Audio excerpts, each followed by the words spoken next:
Welcome to our discussion of Chapter 9. In Chapter 9, our focus is on flexible budgeting.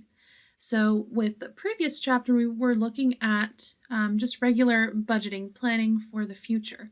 Now, in this chapter, we are going to take a look at what a flexible budget looks like, because a planning budget is a little bit different from a flexible budget.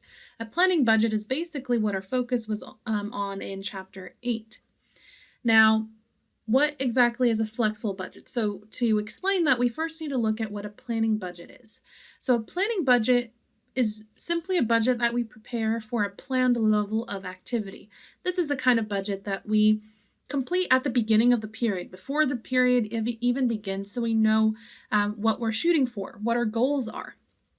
But in order to set up a planning budget, we need to know what our revenue and cost formulas are. And these are basically what we use to estimate our revenue and our various expenses for the period to come. So we have an example here, Larry's Lawn Service.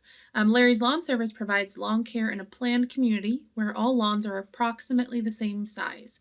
At the end of May, Larry prepared his June budget based on mowing 500 lawns. Since all the lawns are similar in size, Larry felt that the number of lawns mowed in a month would be the best way to measure overall activity for his business.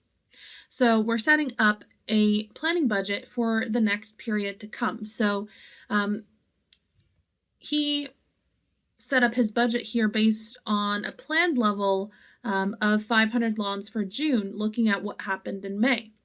Now, we're going to ignore the actual results for the moment. We're going to first just look at what we would have planned for the period to come. So to find out what we planned revenue to be, we look at what the number of lawns is that we planned to mow for the month of June and use our revenue formula, what we estimate revenue to be for each lawn mowed.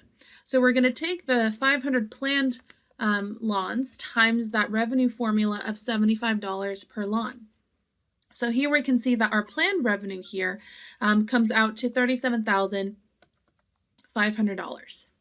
Now we're going to do the same for all the wages, gasoline expenses, office and shop rent, all of those expenses. So we're going to do the same thing, but we can see here that each expense has its own cost formula. Now we can see some of these costs are strictly variable, some of them are strictly fixed, and some of them are mixed. Wages and salaries, for example, is a mixed cost because it has a fixed element and a variable element. Gasoline and supplies and equipment maintenance, both of those are strictly variable costs because they only have a variable element. And then we will look at the utilities, the rent, depreciation, insurance. All of these are strictly fixed costs. So let's take a look at what we planned for in terms of wages and salaries. Well, we know that the fixed portion is $5,000. So we'll start to complete that calculation. We'll start with the $5,000, and to that we'll add the variable element, which is $30 times the amount of lawns that we plan to mow, which times that 500. So the planned amount of wages and salaries cost for the month of June is $20,000 here. Let's do the same thing for gasoline and supplies. Well, gasoline and supplies is strictly a variable cost, so we'll take the 500 lawns we plan to mow times the $9 of gasoline and supply cost per lawn mowed. So that comes out to a $4,500 planned gasoline and supplies cost for the month of June. And we'll do the same thing for equipment maintenance. That's $3 times 500 lawns there for a $1,500 total planned cost. And now when we look at the four remaining costs, all of those are fixed. So those are just going to be what they are because they are not variable at all. They're fixed as activity varies. So at a planned level of activity of 500 lawns, the office and shop utilities costs that we're planning for should be $1,000, and the office and shop rent should be $2,000, and the equipment depreciation should be $2,500, and then lastly, insurance should be $1,000. So here we can sum up our planned expenses to see that the expenses we planned for the month of June is $32,500. And if we know what our planned revenue is and our planned expenses for the month of June, we can figure out what our planned net operating income was. So we can take that planned revenue minus the planned expenses to see that our planned net operating income here was $5,000.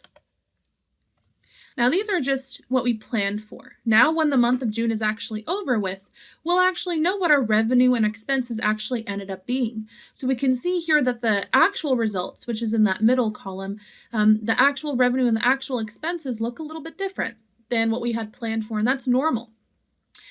And another thing that we see is different, that we planned to mow 500 lawns, but in actuality, as at the end of June, we ended up mowing 550 lawns. So we mowed 50 more lawns than what we had planned for. So what we can do now is find the variance between the actual and the planning budget figures. So for revenue, we're going to take the actual revenue amount minus what we planned for to see that there's a $5,500 variance there. Now, for each of these variances, we will label it as favorable or unfavorable. Now, in this case, our actual revenue was more than what we planned for. So anytime you're generating more revenue than what you've planned for, we can label that as a favorable variance. Now, we'll do the same thing for each of these expenses. So we're going to compare, in this case, our actual wages and salaries ended up being $23,500, and we only planned for $20,000. So when we compare those two, that's a $3,500 difference there. When it comes to expenses, when you spend more than what you planned for, we'll label that as an unfavorable variance. Now let's look at gasoline and supplies. We actually spent $5,100, but we only planned to spend $4,500. So to find the difference, we'll take the actual figure minus the planned figure to see that we spent $600 more than what we planned for. And again, anytime you spend more than what you planned for, you're going to label that as unfavorable. With equipment maintenance, we actually spent $1,300. We planned to spend $1,500. What's the absolute value of that difference? Well, we can see that's a $200 difference. And in this case, when we spent less than what we planned for, anytime you're spending less than what you're planning for, we can label that as a favorable variance. And we'll do the same with the remaining costs as well. So office, shop, and utilities, we actually spent $950 when we planned to spend $1,000. So we spent $50 less on office and shops utilities than we planned for. So that actually comes out to a $50 favorable variance there because we spent less than what we planned for. And now office and shop rent, we spent $2,000 and we planned to spend $2,000. So there's no variance there. With equipment depreciation, we thought it was going to be $2,500 and we actually incurred $2,500 in equipment depreciation, so no variance there. When we look at insurance here, we spent $1,200 more on insurance than we planned for, so there's a $200 variance there between the two. So anytime you spend more on something than what you planned for, that is considered to be unfavorable. Now we can also compare the total expenses. We can see as a total, we spent more on overall expenses than what we planned for.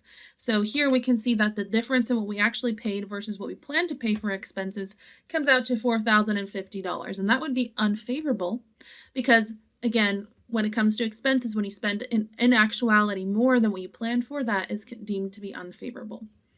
But now let's look at net operating income. Our net operating income here in actuality ended up being more than what we planned for. So here, our net operating income is actually $1,450 more than what we planned for. So anytime your net operating income is more than what you planned for, we see that as a favorable variance on the surface. So all these variances, these are just on the surface, favorable or unfavorable. So this is what it looks like when we set up our planning budget, which needs to happen before the period begins, and then what it looks like to compare those planning figures to what actually happened. And we find the variances between all the figures and label them accordingly, whether or not they are favorable or unfavorable, depending on the situation. Now, this is a really great place to start because it's important to compare what we planned for to what actually happened. But when we compare these figures, again, a great place to start. We can see there's differences here. But it's more like we are comparing apples to oranges here because of one distinction here. We planned for 500 lawns, but in actuality, we mowed 550 lawns. So we can't just stop here because when we're looking just at these variances, we're not necessarily getting the full story because we're comparing two different amounts here, planning figures and actual figures that are based on different levels of activity. So that's where the flexible budget comes in. The flexible budget is an add-on to what we already completed here. So the flexible budget looks at what our revenue and expenses should have been for that actual level of activity. So here we know what our revenues and expenses should have been for our planned level of activity of 500 lawns, but then the flexible budget you complete at the end of the period, and you say, okay, now we know we actually mowed 550 lawns. What should those revenues and expenses have been given my actual level of activity here of 550 lawns? Now, again, the planning budget is completed before the period begins, and the flexible budget is completed after the period is over once you know what your actual level of activity is. So keep on watching. In the next video, we'll complete our flexible budget.